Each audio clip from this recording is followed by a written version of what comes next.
Greetings to Madam Lulu. My name is Nurhani Muti Ahmad, and today, me and my group members will be discussing about Malaysian SMEs development future and challenges. Thank you, Nurhani. Greetings to Madam Lulu. I am Valentin Anadiana and I will present to you the introduction to SMEs. SMEs, or called small and medium enterprises, play a vital role in the Malaysia economy and considered to be the backbone of industrial development in the country. SMEs in Malaysia are on track to contribute 41% to the country's GDP by 2020 compared to 32% in 2012. And the local SMEs are now suppliers for multinational companies MNCs in the global chain. With the exposures and skills obtained, many entrepreneurs have raised their company's ability to penetrate the export market. The SMEs in Malaysia are categorized into service, manufacturing, agriculture, mining and quarrying, and construction. Many SMEs around the world have little knowledge about environmental management and do not understand the concept of environmental management. Therefore, it is very difficult for SMEs to see a clear link between environmental management system (EMS) implementation and the benefits it offers. Based on Yakub and other authors, majority of SMEs in Malaysia have not yet given enough attention to this issue unless they are energy intensive ventures or wish to present a clean and green image.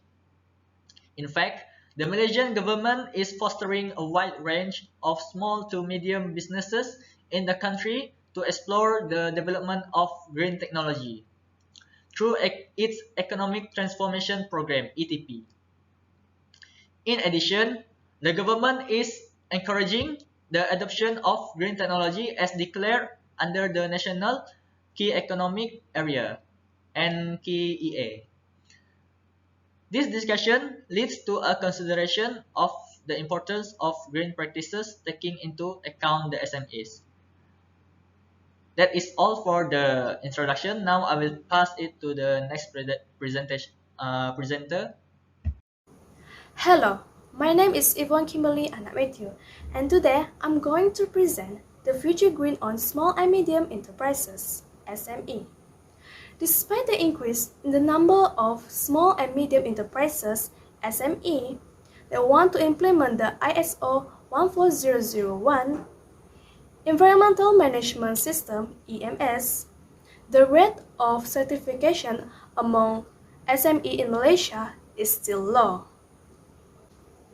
Next, the concept of ISO 14001 is to specify the requirements for an organization's environmental management system (EMS). This concept is used worldwide for developing EMS. Therefore, Serum QS International offer EMS certifications based on ISO 14001-2004. That's all from me, and I will pass next presentation to Nur Hanani. Thank you. Benefits of green practice has merited great attention to the future green of SMEs, and those benefits in which are improved image, improvement in customer satisfaction, improved staff results, improved competitive edge, and improved relations with stakeholders. Consequently, the implementation of ISO 14001 standard has clear benefits and certain issues such as efficiency, employees, systemization, customers, and other stakeholders. In general terms, certified firms improve people, operational, and stakeholders' performance. Hi everyone, my name is Rebecca Yong Anak Georgie, and I will be presenting on development challenges on SMEs. The first challenge is due to the current rising costs. Based on a summary of findings of the first quarter 2014 SME survey by SME Corporations Malaysia, about 74% of respondents cited that the current rising costs led to an increase in operating costs of their firms, which require a bigger amount of loans to operate. their current business operation, which is 55%. Next challenge is due to the shortage of technically skilled workforce. This happened due to many SME pays insufficient attention to upgrading their workforce skills and knowledge, or are hesitant to take advantage of government-sponsored training programs. The shortage of technically skilled workforce caused MNCs lose interest. Next challenge is the majority of SMEs in Malaysia have not yet given enough attention to the green issues, and the challenges of environmental initiative in SMEs are relatively under-researched. This challenge was stated by Washington and Patton 2005. The fourth challenge is the lack of financing. This has become one of the major reasons that slowed the SME growth not just in Malaysia but globally. This issue was highlighted by 2003. He also pointed out that the low productivity, lack of managerial capabilities, excess of management and technology, and heavy regulatory burden among many other challenges facing SMEs in a globalized environment. Next, I'm going to pass to Zarik to continue presenting on the development challenges on SMEs. Thank you. My name is Zarik Shazrin and I will be presenting about the development challenge faced by the SMEs. One of the development challenge faced by the SMEs is the limited or inability to adopt technology. Most of the SMEs are not able to take the advantage of technology to develop their business. There is a high risk that the SMEs will be wiped out if they did not take part in the technology globalization. Next is lack of information of potential market and customers. The SMEs need to always up to date with their surrounding and the needs of their potential customers. The market trend and condition are always change and the SMEs need to be aware of it. Next, lack of knowledge about ineffective environmental and sustainability issue. The SMEs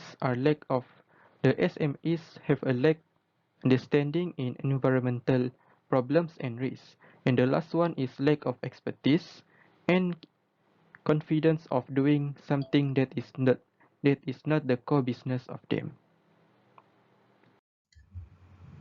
Thank you, Zarik.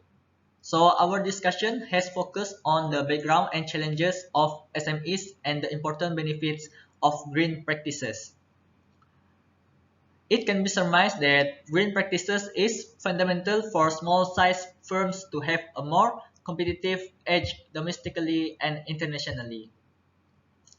The adoption of green practices may well promote the positive development of employees and also enhance productivity and profitability of SMEs for long-term survival. In general, the benefits of economic management system can be classified into internal and external.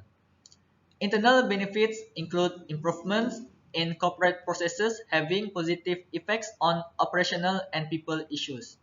Nevertheless, external benefits have greater effects on customers and society in general.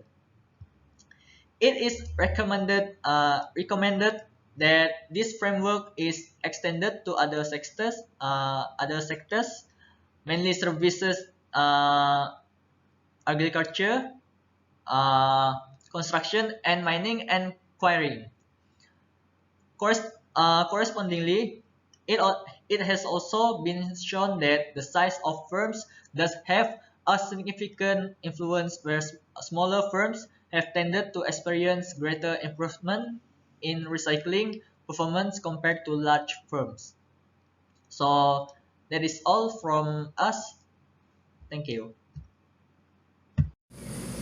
That is all from our group, and thank you so much for watching our presentation.